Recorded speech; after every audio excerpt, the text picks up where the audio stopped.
Our top story, Kamala Harris visiting the southern border today after months of bipartisan pressure. The vice president touring the El Paso, Texas port of entry while focusing on the people who are trying to come here legally. I hope this does not sound trite or corny, that we have the capacity to give people hope.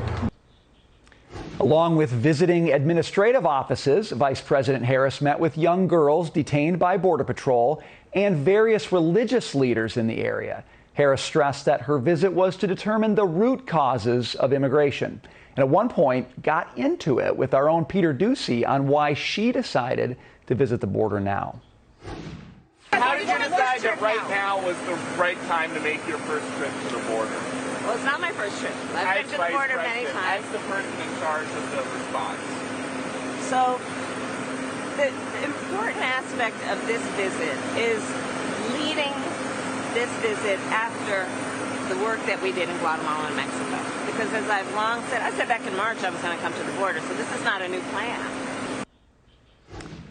Nothing new here. Joining me now to discuss is Chad Wolf, former acting DHS secretary under President Trump and Heritage Foundation visiting fellow. Chad, thanks for being with us.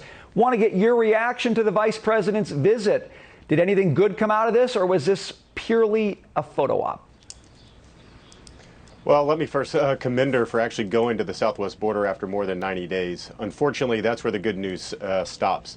I think what we heard again from the vice president, unfortunately, is misinformation, talking about how they inherited a very tough situation, referring to what they inherited from the Trump administration. And that we know is false information.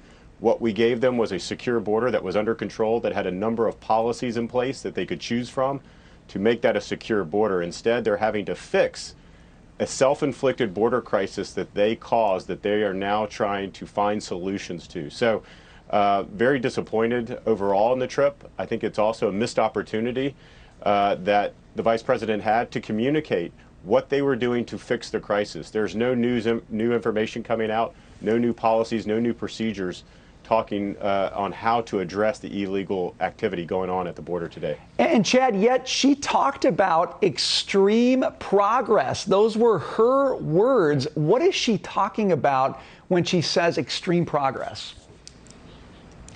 Well, it's interesting. It's the only reason that they really went to El Paso, so they could talk about the progress that they have made on moving minors from Border Patrol facilities to HHS facilities. So the progress that she's touting and the DHS secretary has touted over time is simply moving historic number of minors, really teenagers, from one government facility to another government facility. That's the progress that they're talking about. The progress is not, or the progress I should say, should be on how do we solve the problem. They aren't solving the problem. They're trying to manage their way through it.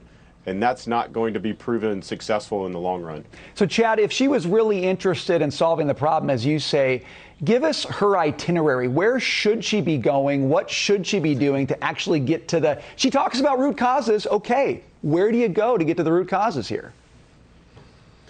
Yeah, what she should be doing is she should be visiting with all of the border governors. So that's Governor Abbott, that's Governor Ducey in Arizona, Newsom, California. She should be visiting with all of those governors. They're on the front lines. She should then be talking to all the state and local law enforcement down along that border, the Border Sheriff's Coalition and the like, engaging with them, understanding what they're understanding what they're seeing.